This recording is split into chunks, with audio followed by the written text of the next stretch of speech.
Welcome to Grow Virtually, an online horticultural educational program presented by the Master Gardener Volunteers of Cobb County. Under the guidance of the University of Georgia Cooperative Extension Service, we grow gardeners. My name is Gayle Evans. I'm a Cobb County Master Gardener. I have been a Cobb County Master Gardener for approximately 11 years. Actually, I think it's almost 12, but who's counting? I think we're okay. Some of the advantages of fall planting, as we know, is that the temperatures are cooler. And this time of the year, instead of the promotion of the plant above the ground, the cooler temperatures help promote the growth of the plant and the root systems. The leaves are decomposing, which is great fertilizer in the soil, and it's natural and organic, and this occurs throughout the fall and the winter. There is insulation for the plants.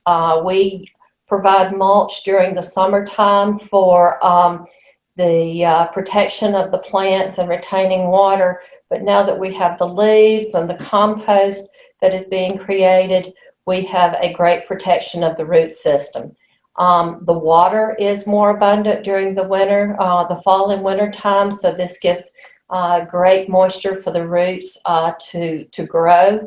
And also, this time of the year, we can find some beautiful colors to place in the landscape, so that as the leaves turn and grow brown, we've got some color that can enhance our gardens as well. The first steps we need to do as we look at planting in the fall is we need to look at the location of the future plants that we are planning to put into the ground. We need to look at locations for trees and shrubs, because as you know, there are many different environments that these plants will do well in. We need to do soil testing. We talk about soil testing in the spring before we plant. We talk about fall soil testing as we plant. So that's very important, especially for the locations where we are going to be planting during this time. And maybe we're going to be planting in areas that we don't normally plant in spring. So this is even more of a reason to give consideration to a soil testing. We want to look at plants that are hardy in our zone 7B. We are kind of on the cusp of 7A, 7B. 7B, though, is our zone. And we just want to make sure that our plants that we are considering will grow in this area. When we plant, or when we're selecting plants, we want to consider the environment that they will be exposed to during their growing season.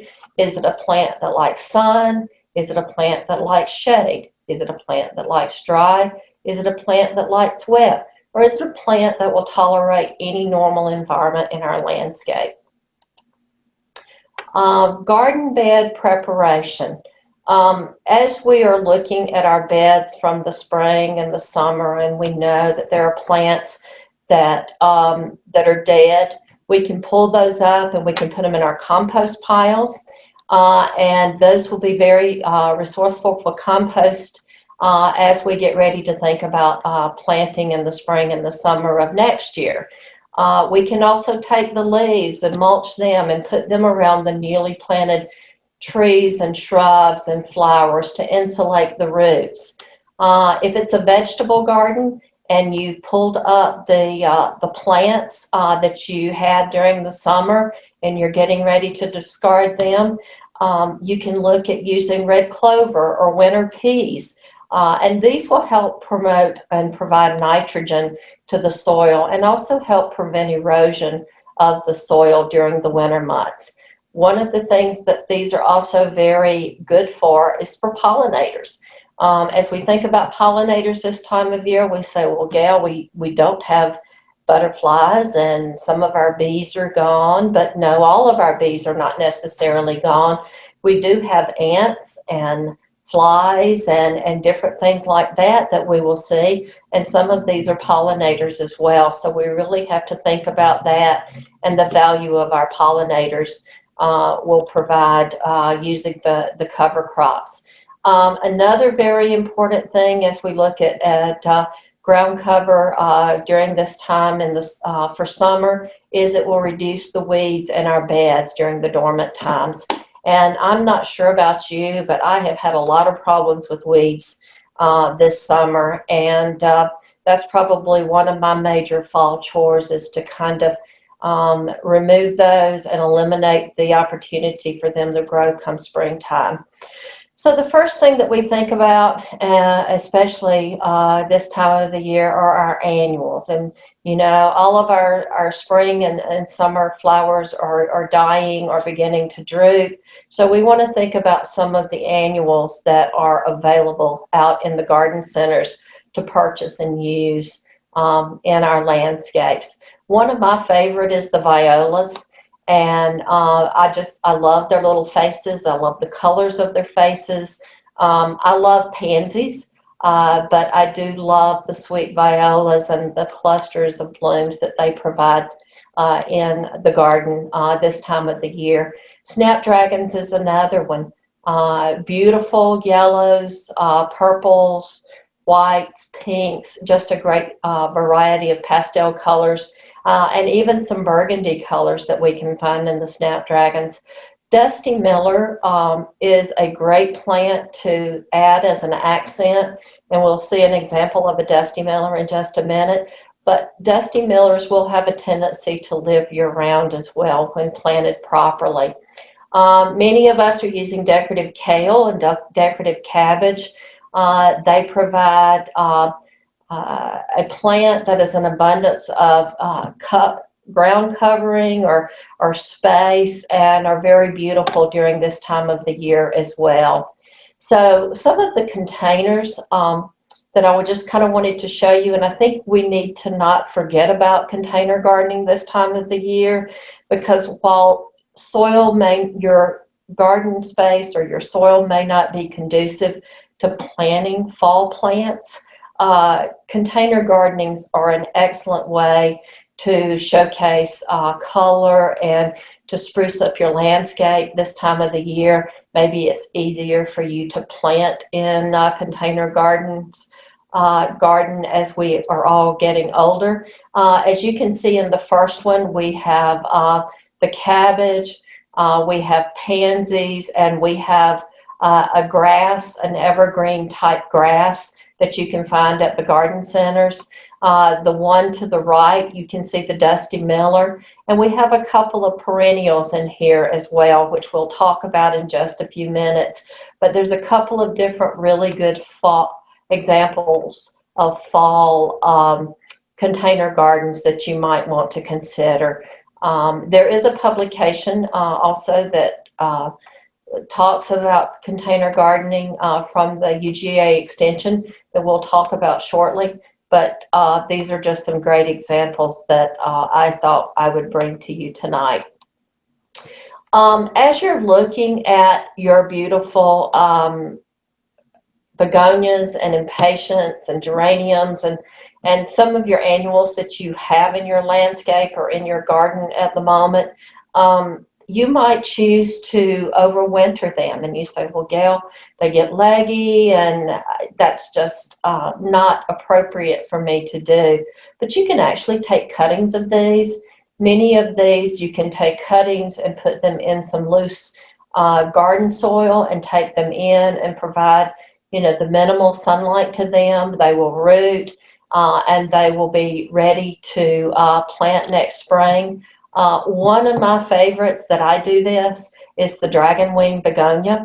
I choose not to pay for it from spring to spring, so I do my own. And the plants are gorgeous as spring evolves and you're able to put them out. Another thing to think about, and I think doing this with your children or grandchildren, is to propagate from limber limb shrubs, such as your hydrangeas and your forsythias and your azaleas. And what you can do with these specimens is you can take them and actually take a limb and put it down on the ground. You might want to scratch it underneath just a little bit. It's not necessary that you have to do that, but put some soil over it and take it and put a brick on top of it and just leave it. And what will happen is this particular piece of limb will actually root, and you can cut it away from the mother plant, and you will have a new plant to move in your landscape next spring, or in late winter, which is also a good time to plant. I have a number of oak leaf hydrangeas. They are very easy to do. And so that's just one of the examples that you can do with this as well. Planting pansies. Little did I know as I started preparing for the presentation that there are 3 different times to plant pansies across the state of Georgia. North Georgia, the planting season for pansies is typically September the 15th to October 1st. But as I say that, our planting season is running about 2 weeks late. And so pansies are really in the garden centers right now. It's a great time. If they're planted when it's too warm, they get leggy really very quickly, as I'm sure you have seen in the past with your pansies. And regardless of how much you cut them back, they seem to continue to remain leggy throughout their season. You can look at doing larger plants of pansies that will have a larger root system and will help them grow. Pansies like sun with a well-drained soil. As you're preparing your bed for pansies, you can broadcast general purpose fertilizers such as 10-10-10 to give them an initial start, and always mulch them as you complete the bed of pansies. A couple of other things related to pansies for ongoing care. They need to be watered with a handheld device. You can use the water hose with a hose and sprayer on it, or watering can, whatever you choose. And then throughout their lifetime, if you would use the liquid fertilizer or a pansy specific fertilizer that you can find in the garden centers, this will help the roots and the foliage absorb the fertilizer, and the pansy will be much healthier with that. It's important to water pansies between 6 a.m. and 9 a.m. instead of in late evening, because if you water them in the late evening period, they will have a tendency for their roots to rot.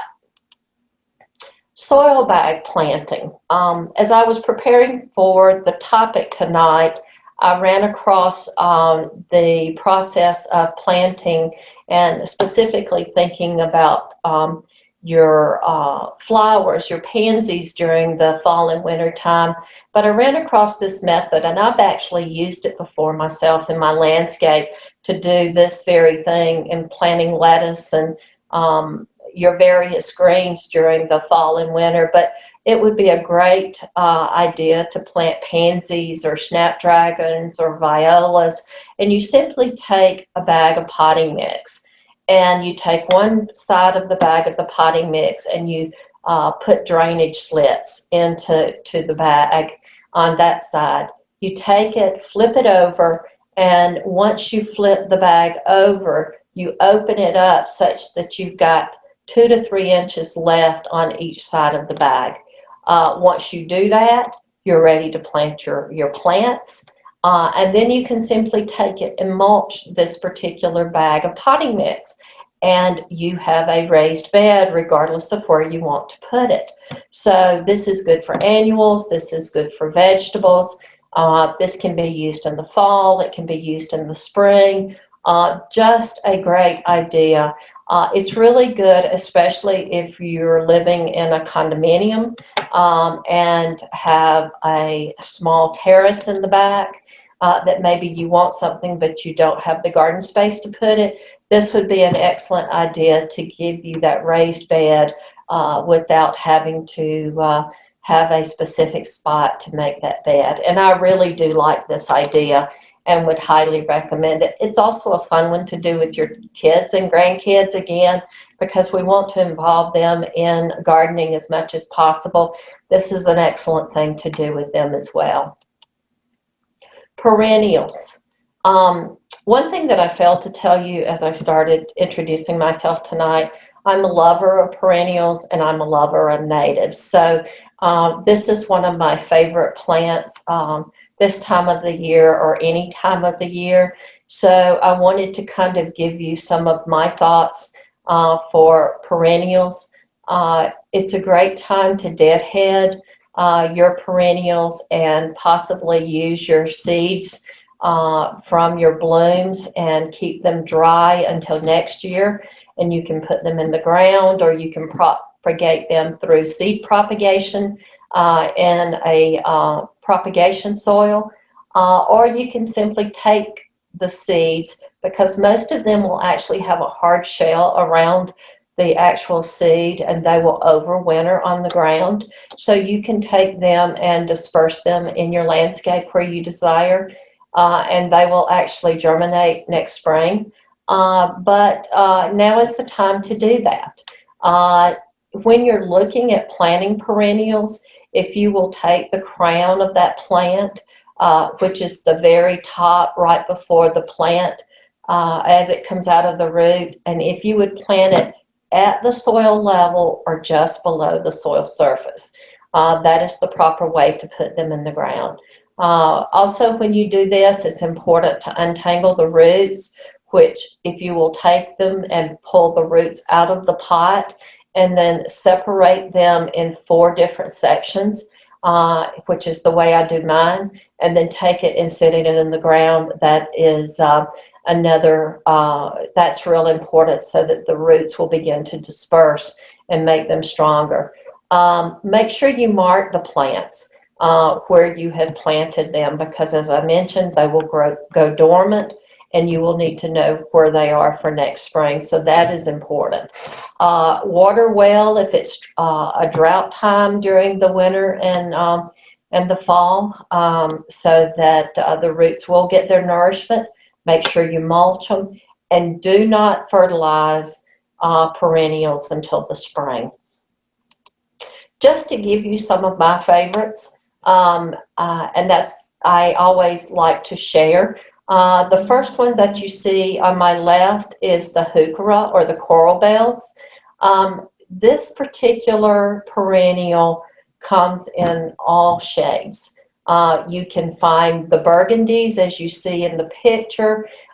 There is a green, there is a lime green. They are simply absolutely beautiful in the landscape. I would consider this plant almost an evergreen. It does not go dormant. And so you will have the look of the leaves, not the blooms, but the leaves. And actually their blooms are just the little white blooms that are in the picture here. But you will have these leaves represented wherever they are planted in your landscape. The next one that I have is the hosta. As you look at the picture of the hosta, you'll see there's different varieties, different sizes, different colors. And so fall is a great time to put them in the ground. Baptista or Baptisia, one of my favorites. I have this in the purple, the white, and the yellow. So it grows around 3 feet tall. It's beautiful in the landscape. It blooms late spring to early summer. As you can see, the leaves on it resemble a shrub throughout the summer after it's bloomed. It's a beautiful plant. The aster to the right is blooming now. We may be at the end of the season for asters blooming, but you can find them in a burgundy, in a white, in a pink, and in a purple. So just another very special, and it blooms in the fall. So it's a very special plant to consider to put in your landscape. Both of these will live in sun. Previously, the coral bells are a shade, as well as the hosta is a shade. Ascularis tuberosa, better known as butterfly weed. This is a plant that is great for pollinators. It's a butterfly plant. It's the host plant for the monarch butterfly. You can see this particular variety has the beautiful orange blooms during the hot summer. It grows in the heat. It can tolerate dry, and is an excellent, excellent plant to consider for your landscape. Dianthus, it blooms in the late fall, early winter. I was at Home Depot this afternoon and actually saw some of these in the Home and Garden Center at Home Depot. And the blooms can be from the size that you see in the picture to larger. Almost looks like a carnation. It's a very nice plant for fall and winter and gives you color as well. Colors will vary from white to light pink, red, purple, but a good plant to go into the landscape. Columbine. This particular columbine that you see in this picture is the native columbine, which I happen to have in my garden. It is a great plant that blooms around Memorial Day, mid to late May.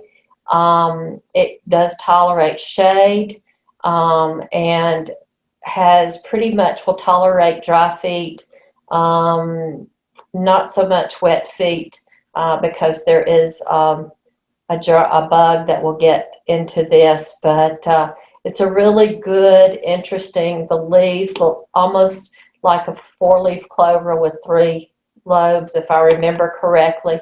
But it's a great plant. If you do the non-native, you can get it in blue and purple and white. The Coreospis, we have many different varieties, many different varieties of Coreospis available for our landscape today. They do love the sun. They will tolerate dry. The colors range from a burnt orange all the way through the beautiful yellow in this picture. It is a great plant. It will grow from a foot tall all the way up to, almost 3 feet tall, depending on the variety. But this is another excellent choice, and I believe you can probably find them now in the garden centers. Sedum, this particular sedum is in bloom now. This is a native sedum. You have sedums that will also are considered ground covers that are evergreen in the garden. But the garden center has a great selection of sedums that you can choose from and determine if you want the sedum that blooms, the sedum that doesn't bloom, but an excellent opportunity for planting in your garden. Echinacea, purple coneflower. This is actually a native plant for Georgia. Beautiful in the landscape. I'm sure you've seen it in a number of areas. The actual center of the bloom are the seeds for the purple coneflower. So you can see actually how many seeds this produces as it dries and it's the end of season. So it's a great plant to use.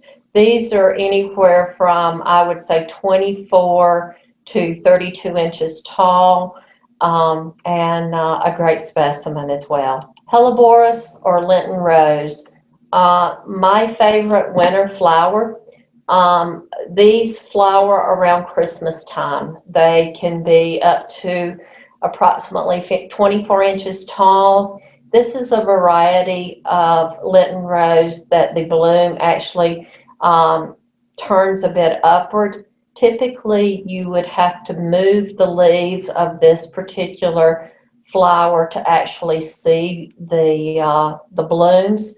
What I recommend, and I don't take credit for this recommendation, I learned this recommendation from one of the Walter Reeves garden shows, but if you cut the leaves off of this plant, it will not harm it, but if you cut these off at the beginning of, say, December, end of November, then the blooms will be exposed and you can actually enjoy the blooms as clusters. And these will actually bloom from the end of December all the way through the end of winter. You have a burgundy, you have this color, which is a very popular color this day and time. You have purples, you have whites. Just a very comforting plant in a very dark and drab landscape during the winter months. They like the shade, they can tolerate dry, as well as a little bit of a moist feed. Trees and shrubs. You know, your daddy always has special sayings, and one of the sayings I'm going to use tonight is you never put a $10 tree in a $2 hole. And that's what that goes with trees and shrubs. You need to dig your holes 3 times the width of the root ball that you're putting in the ground, but you do not plant it any deeper than the root ball. You fill the mixture, you fill the hole with the mixture of the existing potting soil as well as an organic matter, mix it together, and then fill the hole. As you're filling the hole, you put water in to get the air out of the dirt or the soil, as I should say, and this will actually reduce all the air pockets. You mulch it and you use a slow release fertilizer, not a general purpose fertilizer for trees and shrubs. A couple of comments about fruit trees. As you're looking at fruit trees, you want to make sure that you've got an appropriate site for your specimen that you're looking at planting. It has to have 6 hours of sunlight minimum. If you can give it 8 to 10 hours, that is better. Choose a tree that is about a year old and make sure that it looks very healthy. The hole should be twice the size of the root ball. Backfill the hole only with the soil that came out of the hole. This does not need to be amended in any way. When you start to backfill the hole, make sure you press the soil into the ground or into the hole as you're putting it back to eliminate air. Also, water so that the soil will settle as you're filling the hole. And do not fertilize at the time of planting for your fruit trees. As you look at planting your fruit tree, put the union or the graft union just above the level of the ground.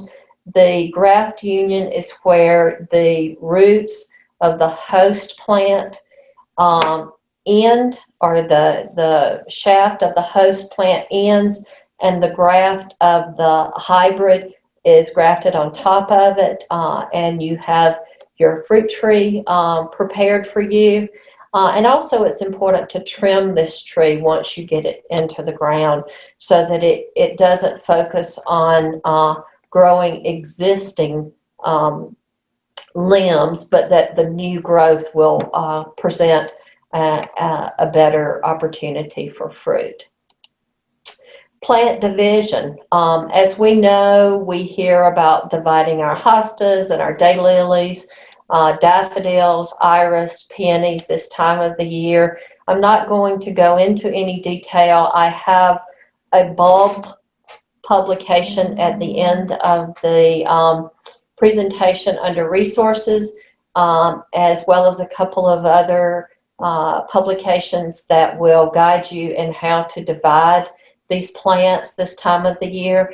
And in addition to that, you can contact our extension office and they can direct you into publications for the proper method if you're in doubt on these. But I did want to remind you that it is time to divide these plants so that you can go ahead and consider the whats and wheres of preparing to divide your plants. Just to review, as we have talked, and I've talked fairly quickly through fall planting, the first thing that you have to consider is the location of the plant. The next thing is the planting depth. and how deep and how wide is the hole supposed to be that you're going to put your specimen in. What type of soil? Is it an amended soil, or is it not an amended soil? If it needs to be fertilized at the time of planting, or do you not fertilize it, as well as watering? And I think throughout the presentation, we've given you some clear information with that. You will get a copy of this, so you'll have this as a resource as you're working through this over the weekend or in the future between now and the beginning of winter. But I think these are things that you really need to take into consideration and as you plant. For references, I've listed for you, I want to encourage you to go to the Extension website, and I've listed the website here and under publications, and you can actually type in what you're looking for, and it will give you the publication for that. Once you find that publication, it will allow you to print it as a PDF. So, but the three that I have listed for the purposes of tonight are just three for this presentation, but there's hundreds of publications there that the University of Georgia provides free of charge. So I would consider that first and foremost. And then walterreeves.com, and many of us are familiar with Walter Reeves. There is actually a seasonal gardening calendar on his website, which I also use his seasonal gardening book that he has available that's very, very good. So I would suggest that, but these are just some of the publications and some resources that I would recommend for you as you consider planting for the fall. The Cobb County Master Gardener Program is available for you. I can't say that enough. As a Cobb County Master Gardener, there is a phone number listed on this slide that if you have a question about gardening, you can give us a call. Also, our address is here, and there is someone in the office Monday through Friday that can assist you, either volunteers or employees of the UGA Extension Service. So that is available for you. And many times we get pictures of diseases or other problems that may be our plant ID from the public. This is the email address that you can use for that, and we can get back with you if you'll leave us or provide your information for that as well. So thank you, Gayle Evans, very much for your presentation this evening. You covered a lot of ground. We hope that you will find our information informative and helpful. Thanks for watching, and please remember to subscribe to our YouTube channel.